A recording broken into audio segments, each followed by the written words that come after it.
भक्ति में पूर्ण समर्पण होना बहुत ज़रूरी है। इसलिए बाबा के लिए पूर्ण रूप से समर्पित हो जाइए और इस तरह से समर्पण होना चाहिए कि ये जो हमारा मन है ना, इसे विश्वास होना चाहिए कि ऊपर एक शक्ति है और ये ऐसी शक्ति है जो मेरा कभी बुरा नहीं चाहेगी। मन में इतना विश्वास होना चाहिए, बाबा के लिए इतनी श्रद्धा और सबूरी होनी चाहिए कि अगर कुछ हमारे पक्ष में नहीं हो रहा है या कुछ बुरा हो रहा है, तब भी हमारा धैर्य ना टूटे।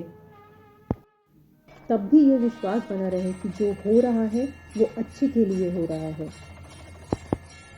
कि मेरे इस मन को ये पता है कि जो कर रहे हैं वो मेरे बाबा कर रहे हैं, इसलिए जो होने वाला है वो अच्छे के लिए ही होने वाला है।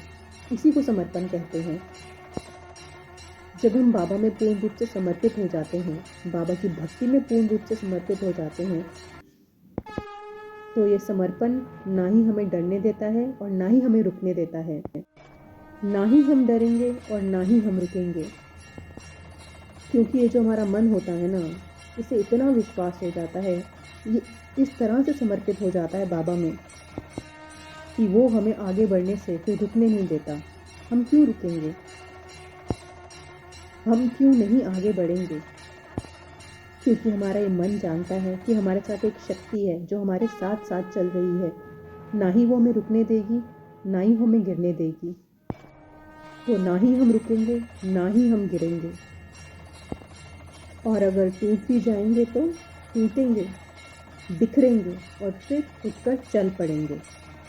इसी को समर्पण कहते हैं, इसी को भक्ति कहते हैं, इसी को बाबा पे श्रद्धा और सबूरी कहते हैं। तो बस अपना अटूट विश्वास बाबा पे बनाए रखें और बाबा के लिए, बाबा की भक्ति में पूर्ण रूप से समर्पित हो जाएं।